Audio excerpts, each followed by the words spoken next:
Salut, la pragmatime. Alors, vous n'êtes pas sans savoir que notre cher président Emmanuel Macron a rencontré des francs-maçons. On va vous faire un petit peu le tour de tout ça, mais surtout on va se prêter à un exercice que j'ai pas l'habitude de faire, mais j'ai envie de traiter ça d'une façon différente. Et on va voir les questions que je me suis aussi posées. Donc, Emmanuel Macron a rencontré les francs-maçons et y a parlé de laïcité. Alors, est-ce que c'est bizarre? A priori, non. Mais on verra ça dans la vidéo. Il y a parlé de laïcité. Est-ce que c'est étrange? Là non plus. Et on va voir pourquoi dans la vidéo. Et je me suis même posé la question s'il n'allait pas là-bas parler de laïcité au moment même où on a des gros problèmes de radicalisation. D'un côté comme de l'autre, dans chaque religion.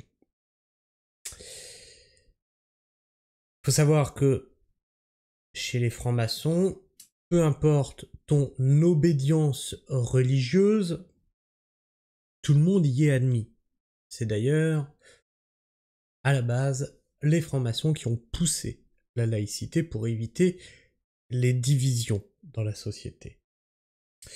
Donc, c'est qu'une non-info, à vrai dire. Et là, je vois beaucoup de choses, que les francs-maçons seraient une secte, que c'est des mangeurs d'enfants, qu'on voit bien que la France est satanique. Eh bien, vous allez rester bien jusqu'à la fin de la vidéo, parce que je vais vous montrer des choses, en fin de vidéo, qui vont vous surprendre. Est-ce que vous voyez les Américains, d'ailleurs Trump, comme des délirants sataniques, etc. Et on verra à la fin ce qu'on peut trouver aux États-Unis, lié aux francs-maçons. Alors, j'ai eu énormément de questions. Énormément de questions. Et j'ai la chance d'avoir autour de moi des personnes qui ont étudié l'histoire, qui ont pu être proches de certains francs-maçons et qui ont pu m'expliquer certaines choses. D'accord? Ce qui fait que j'ai pu faire un texte rapport à tout ça qui est assez, je pense, complet. Alors on va déjà voir ce que Emmanuel Macron nous a fait. Devant les francs-maçons, Emmanuel Macron défend la laïcité et l'aide active à mourir. Alors là, on parle de l'accompagnement de fin de vie. Alors, on est pour, on est contre. Moi, personnellement, j'en ai déjà fait la demande explicite à tous mes proches. Parce que j'ai vu un de mes proches, justement, avoir la maladie d'Alzheimer. Le cerveau qui déconne, tu te souviens de plus rien. J'ai dit, à partir du moment où je ne peux plus me servir de ma tête, c'est le truc le plus important chez moi, mon cerveau, que je déconne plein tube, que je vais être un poids pour vous, tuez-moi. Si je suis un légume ou si je me souviens plus de vous, en fait vous allez juste me garder pour vous sentir bien. Achetez-moi. Vous allez être triste, et je serai triste aussi d'être dans cet état-là. Je veux pas me voir, si tu veux, partir dans des... me voir dépérir, me voir perdre la boule. Tant que ça va, à peu près, mais dès que je suis parti dans un délire total, c'est ce que mes proches savent à quel moment je veux arrêter tous soins médicaux. Donc, c'est un truc, ça, l'aide au départ, hein, ça peut être des souffrances physiques, ça peut être etc. C'est un truc qu'on débat énormément en société depuis, je crois que c'est depuis 2012 en réalité, hein, que ça se parle. Alors je sais pas quelle est ta position là-dessus, tu peux me le partager en commentaire. Et que Macron défende la laïcité, je vois pas où est le problème en réalité. Je vois pas où est le problème. Alors la grande problématique, c'est qu'il a fait ça chez les francs-maçons. Mais qu'est-ce que c'est que les francs-maçons, en réalité? Alors, est-ce qu'on a la loge? Parce que je m'étais trompé. La Grande Loge de France, voilà. Moi, quand j'en ai parlé à mes amis, j'avais dit le Grand Orient. Mais c'est pas le Grand Orient, c'est la Grande Loge de France. Et donc, il a fait ça dans la perspective du 120e anniversaire de la loi de 1905. La loi de 1905, c'est justement la séparation de l'Église et de l'État. Donc, la laïcité. Donc vous voyez qu'il n'y a rien en fait. C'est un non-événement. Et désormais, je vais vous lire un texte. Pourquoi certains chefs d'État, comme Emmanuel Macron, récemment, rencontrent-ils les loges maçonniques, alors que ces derniers traînent une réputation sulfureuse dans une partie de l'opinion publique? Et surtout, est-ce vraiment si suspect? Ce n'est pas un cas isolé. François Mitterrand les aura rencontrés, mais aussi Jacques Chirac, qui reçoit une délégation en 2000, Nicolas Sarkozy, en février 2010, François Hollande, en 2012, 2013, puis 2015. Et enfin, Emmanuel Macron, en 2021, 2023, puis maintenant.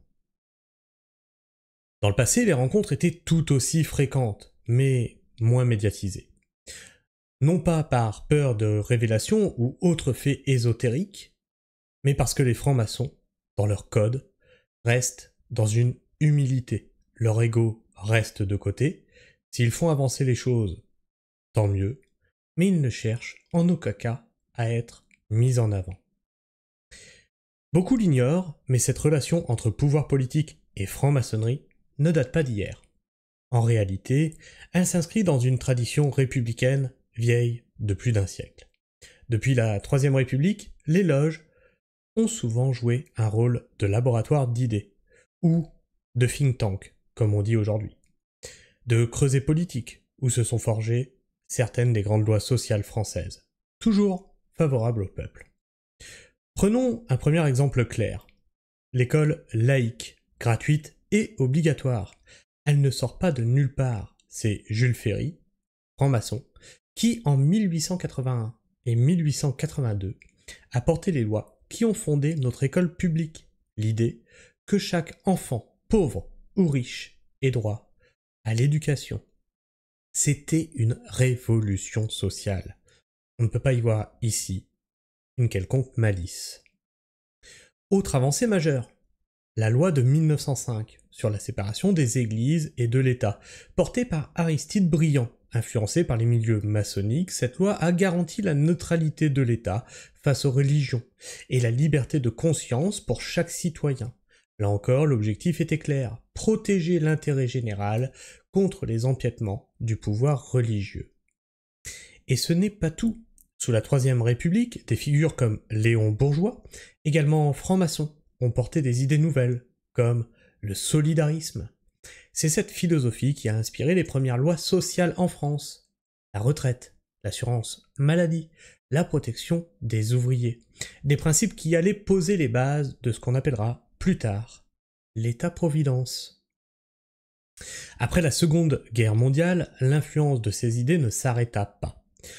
On la retrouve dans la création de la sécurité sociale, en 1945, cette fois grâce à des résistants, certains aussi liés aux loges qui voulaient garantir chaque citoyen un minimum de protection sociale de la naissance à la mort. Et il faut aussi savoir que les francs-maçons étaient envoyés dans les camps. Alors oui, les loges maçonniques ont souvent fonctionné dans une certaine discrétion. Et c'est précisément cette discrétion qui alimente les soupçons. Mais si on regarde l'histoire de France avec un œil froid, on s'aperçoit que beaucoup de grandes conquêtes sociales ont été inspirées ou soutenues par des francs-maçons. Ce n'est pas une légende, c'est un fait. Alors, quand un président de la République se rend aujourd'hui dans une loge, comme cela a été fait à plusieurs reprises depuis François Mitterrand, ce n'est pas un acte isolé ou mystérieux. C'est une continuité, une forme de dialogue avec une tradition républicaine où les idées circulent, se débattent, parfois dans l'ombre, mais souvent au bénéfice du peuple. On peut ne pas être d'accord, rester critique, poser des questions, mais il faut aussi regarder les faits. Ce qui a été fait par qui et dans quel but. Et dans le cas des avancées sociales, le rôle des loges n'est pas à nier. Alors, moi ce que je voudrais vous montrer, et surtout ce que j'aimerais vous dire, c'est pourquoi alors il y a une si mauvaise vue de la franc-maçonnerie en France. Mais je pense que c'est intimement lié au fait de la loi de 1905, qui a lancé la laïcité, et donc, s'opposer à l'Église, bah tu deviens l'ennemi de l'Église. Donc les francs-maçons sont devenus sataniques. Voilà, c'est de là d'où ça vient. On va aller voir un autre pays qui n'a pas eu la même histoire que nous, c'est-à-dire que son histoire n'est pas liée, intimement liée au christianisme, comme le nôtre est, hein. Nos rois étaient liés au christianisme, notre pays s'est forgé sur des racines chrétiennes, et vous allez voir que là, ça choque.